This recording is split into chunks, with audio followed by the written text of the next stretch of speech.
ਆਪਾਂ ਕੱਲ ਵੀ ਖਬਰ ਸਾਂਝੀ ਕੀਤੀ ਸੀ। ਜਸਟਿਸ ਡਿਪਾਰਟਮੈਂਟ ਹੁਣ ਕਹਿੰਦੇ ਲਾ ਮੇਕਰਸ ਨੂੰ ਅਲਾਓ ਕਰ ਰਿਹਾ ਅਨਰੀਡੈਕਟਡ ਜੋ ਵਰਸ਼ਨ ਹੈਗਾ ਆ ਐਪਸਟੀਨ ਫਾਈਲ ਦਾ। ਸੋ ਹੁਣ ਜੋ ਕਾਂਗਰਸਮੈਨ ਹੈਗੇ ਆ ਉਹ ਰਿਵਿਊ ਕਰ ਰਹੇ ਹੈਗੇ ਆ ਇਹਨਾਂ ਫਾਈਲਸ ਨੂੰ।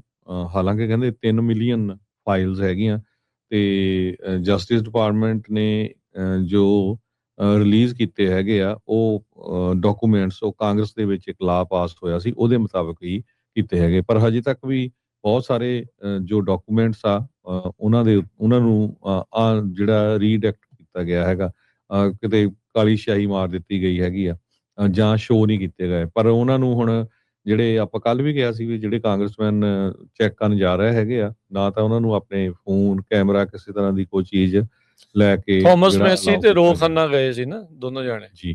ਤੇ ਉਹ ਕਹਿੰਦੇ ਵੀ ਜੇ ਦੇਖਣੇ ਹੋਣ ਤਾਂ 218 ਦਿਨ ਲੱਗ ਸਕਦੇ ਹੈਗੇ ਆ। ਸੋ ਜੇ 8 ਘੰਟੇ ਵੀ ਦੇਖਣ ਸੋ ਇਹ ਦੇਖੋ ਵੀ ਪੂਰੇ ਜਿਹੜੇ ਡਾਕੂਮੈਂਟਸ ਆ ਉਹਨਾਂ ਨੂੰ ਅਪਲੋਡ ਨਹੀਂ ਕੀਤਾ ਗਿਆ ਜੀ। ਬਿਲਕੁਲ ਥਾਮਸ ਮੈਸੀ ਤੇ ਰੋ ਖੰਨਾ ਜਿਹੜੇ ਕੱਲ ਅਨਰਿਡੈਕਟਡ ਫਾਈਲਸ ਦੇਖ ਕੇ ਆਏ ਆ ਉਹਨਾਂ ਚੋਂ ਜਿਹੜੇ ਰਿਪਬਲਿਕਨ ਕਾਂਗਰਸਮੈਨ ਥਾਮਸ ਮੈਸੀ ਕਹਿੰਦੇ ਵੀ ਉਹ ਆਇਡੈਂਟੀਫਾਈ ਕਰ ਸਕਦੇ 6 ਅਜਿਹੇ ਬੰਦੇ ਜਿਹੜੇ ਲਾਈਕਲੀ ਇਨਕ੍ਰਿਮੀਨੇਟਡ ਵੀ ਇਹਨਾਂ ਦੋਸ਼ਾਂ ਦੇ ਅਧੀਨ ਆ ਸਕਦੇ ਆ ਜਿਹੜੀਆਂ ਜੈਫਰੀ ਐਪਸਟੀਨ ਦੀਆਂ ਫਾਈਲਸ ਜੇ ਉਹ ਅਨਰਿਡੈਕਟਡ ਹੋ ਜਾਂਦੀਆਂ ਵੀ ਜਿਹੜੀ ਕਾਲੀ ਸਿਆਹੀ ਉਹਨਾਂ ਦੇ ਉੱਤੇ ਲਾਈ ਆ ਇਹਨਾਂ ਨੂੰ ਬਚਾਉਣ ਖਾਤਰ ਵੀ ਉਹ ਟੋਟਲੀ ਡਿਸਗ੍ਰੇਸਡ ਜਿਹੜੇ ਉਹ ਹੋ ਜਾਣਗੇ।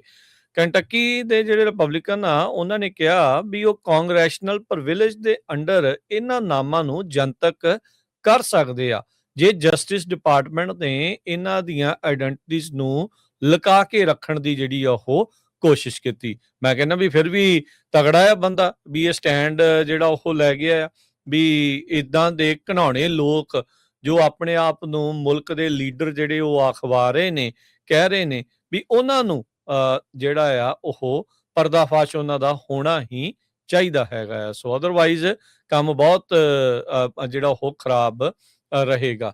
ਸੋ ਇਹਨਾਂ ਨੇ 6 ਜਾਣੇ ਕਹਿੰਦੇ ਵੀ ਦੇਖੇ ਨੇ ਜਿਨ੍ਹਾਂ ਚੋਂ ਕੁਛ US ਸਿਟੀਜ਼ਨ ਨੇ ਕੁਛ ਹਾਈ ਅਪ ਨੇ ਫੋਰਨ ਗਵਰਨਮੈਂਟ ਦੇ ਜਿਹੜੇ ਅਧਿਕਾਰੀ ਆ। ਸੋ ਉਹਨਾਂ ਦੀਆਂ ਨੈਸ਼ਨੈਲਿਟੀਜ਼ ਕਹਿੰਦੇ ਵੀ ਦੇ ਬਾਰੇ ਮੈਨੂੰ ਪੂਰਾ ਨਹੀਂ ਸੀ ਪਤਾ ਵੀ ਐਟਲੀਸਟ ਇੱਕ US ਸਿਟੀਜ਼ਨ ਆ ਤੇ ਇੱਕ ਫੋਰਨ ਗਵਰਨਮੈਂਟ ਦਾ ਹਾਈ ਅਪ ਹੈਗਾ ਆ ਤੇ 3-4 ਜਿਹੜੇ ਹੋਰ ਨੇ ਜਿਨ੍ਹਾਂ ਦੀਆਂ ਉਹਨੂੰ ਨੈਸ਼ਨੈਲਿਟੀਜ਼ ਦੇ ਬਾਰੇ ਨਹੀਂ ਪਤਾ ਹੈਗਾ। ਸੋ ਦੇਖੋ ਇਹ ਕਦੋਂ ਤੱਕ ਇਸ ਦੇ ਬਾਰੇ ਜਿਹੜਾ ਹਰਜੋਤ ਸਿੰਘ ਜੀ ਸਾਹਮਣੇ ਜਿਹੜੇ ਆਉਂਦੀ ਆ।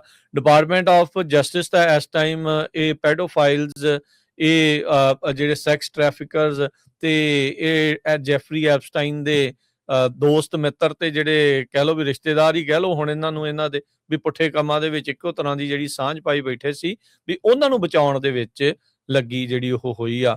ਜਦੋਂ ਕਿਤੇ ਤਾਂ ਹਰਜੋਤ ਸਿੰਘ ਜੀ ਕਿਸੇ ਹੋਰ ਬੰਦੇ ਦਾ ਨਾਮ 100 ਵਾਰੀ 200 ਵਾਰੀ 300 ਵਾਰੀ ਆ ਜਾਵੇ ਤਾਂ ਕਹਿਣ ਜੀ ਆ ਤਾਂ ਪੂਰਾ ਡਿਸਗ੍ਰੇਸਡ ਆ। ਪਰ ਬੁਲਹਾਰੇ ਅਮਰੀਕਨਸ ਦੇ ਜਿਹੜੇ 3000 ਵਾਰੀ ਵੀ ਮੁਲਕ ਦੇ ਪ੍ਰੈਜ਼ੀਡੈਂਟ ਦਾ ਨਾਮ ਆਉਣ ਦੇ ਉੱਤੇ ਚਿੱਤ ਕੇ ਉਸ ਨੂੰ ਹਜਮ ਕਰਨ ਦੇ ਵਿੱਚ ਕਾਮਯਾਬੀ ਜਿਹੜੀ ਉਹਨਾਂ ਨੇ ਦਿਖਾਈ ਹੈਗੀ ਆ। ਆਪਾਂ ਇੱਕ ਬ੍ਰੇਕ ਲੈਂਦੇ